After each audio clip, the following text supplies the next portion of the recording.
Animal Farm by George Orwell. Chapter 4. For nothing animals. Z in principle, but Animal Farm were on per of them, which was named. Edges in a disgraceful Ilkington, was an easy. P0ing, gentle who spent most of his time in fishing or hunting according to the season. Was called Pinchfield. Was smaller and better kept. Its owner was a Mr. Frederick, a tough, shrewd man, perpetually involved in lawsuits and with a name for driving hard bargains. These two disliked each other so much that it was difficult for them to come to any agreement, even in defense of their own interests. Nevertheless, they were both thoroughly frightened by the rebellion on Animal Farm and very anxious to prevent their own animals from learning too much about it. At first, they pretended to laugh to scorn the idea of animals managing a farm for themselves. The whole thing would be over in a fortnight, they said. They put it about that the animals on the manor farm. They insisted on calling it the manor farm. They would not tolerate the name Animal Farm, were perpetually fighting among themselves, and were also rapidly starving to death. When time passed and the animals had evidently not starved to death, Frederick and Pilkington changed their tune and began to talk of the terrible wickedness that now flourished on Animal Farm. It was given out that the animals there practiced cannibalism, tortured one another with red-hot horseshoes, and had their females in common. This was what came of rebelling against the laws of nature, Frederick and Pilkington said. However, these stories were never fully believed. Rumors of a wonderful farm, where the human beings had been turned out and the animals managed their own affairs, continued to circulate in vague and distorted forms, and throughout that year, a wave of rebelliousness ran through the countryside. Bulls which had always been tractable suddenly toward savage, sheep broke down hedges and devoured the clover, cows kicked the pail over, hunters refused their fences and shot their riders onto the other side. Above all, the tune and even the words of Beasts of England were known everywhere.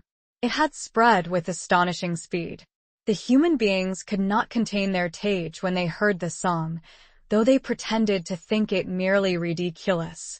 They could not understand, they said, how even animals could bring themselves to sing such contemptible rubbish.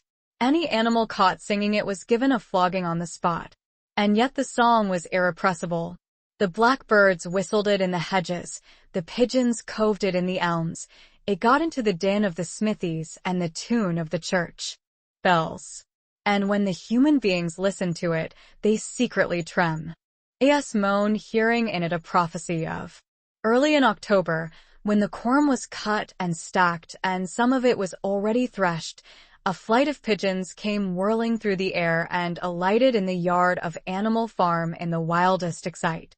DNS, who was marchy to capture of the ire, were going to attempt the. This had long been expected, and all preparations had been made.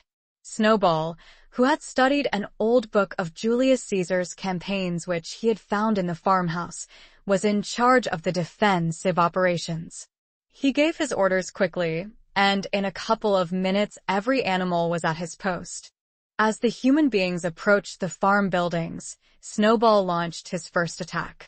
All the pigeons, to the number of 35, flew to and fro over the men's heads and muted upon them from midair, and while the men were dealing with this, the geese, who had been hiding behind the hedge, tushed out and pecked viciously at the calves of their legs. However, this was only a light skirmishing maneuver, intended to create a little disorder, and the men easily drove the geese off with their sticks. Snowball now launched his second line of attack. Muriel, Benjamin, and all the sheep, with Snowball at the head of them, rushed forward and prodded and butted the men from every side, while Benjamin turned round and lashed at them with his small oofs. But once again the men, with their sticks and their hobnailed boots, were too strong for them, and suddenly, at a squeal from Snowball, which was the signal for retreat, all the animals turned and fled. Oof the gateway into the yard. Men gave a shout of triumph. They saw, as May, imagined their enemies in flight, and they tushed after them in disorder. This was just what Snowball had intended. As soon as they were well inside the yard, the 3 horses, the 3 cows, and the rest of the pigs, who had been lying in ambush in the cowshed, suddenly emerged in their rear, cutting them off. Snowball now gave the signal for the charge. He himself dashed straight for Jones. Jones saw him coming, raised his gun, and fired. The pellets scored bloody streaks along Snowball's back, and a sheep dropped dead. Without halting for an instant, Snowball flung his 15-stone against Jones's legs. Jones was hurled into a pile of dung, and his gun flew out of his hands. But the most terrifying spectacle of all was Boxer, rearing up on his hind legs and struck ing out with his great iron-shod hoofs like a stallion. His very first blow took a stable lad from Foxwood on the skull and stretched him lifeless in the mud. At the sight, several men dropped their sticks and tried to run.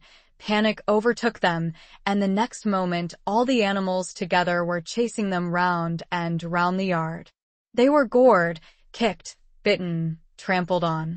There was not an animal on the farm that did not take vengeance on them after his own fashion. Even the cat suddenly leapt off a roof onto a cowman's shoulders and sank her claws in his neck, at which he yelled horribly. At a moment when the opening was clear, the men were glad enough to rush out of the yard and make a bolt for the main road.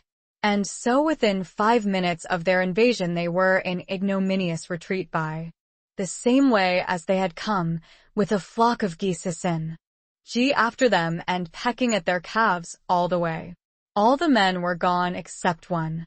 Back in the yard, Boxer was pawing with his hoof at the stable lad who lay face down in the mud, trying to turn him over. The boy did not stir. "He is dead," said Boxer sorrowfully. "I had no intention of doing that. I forgot that I was wearing iron shoes. Who will believe that I did not do this on purpose?"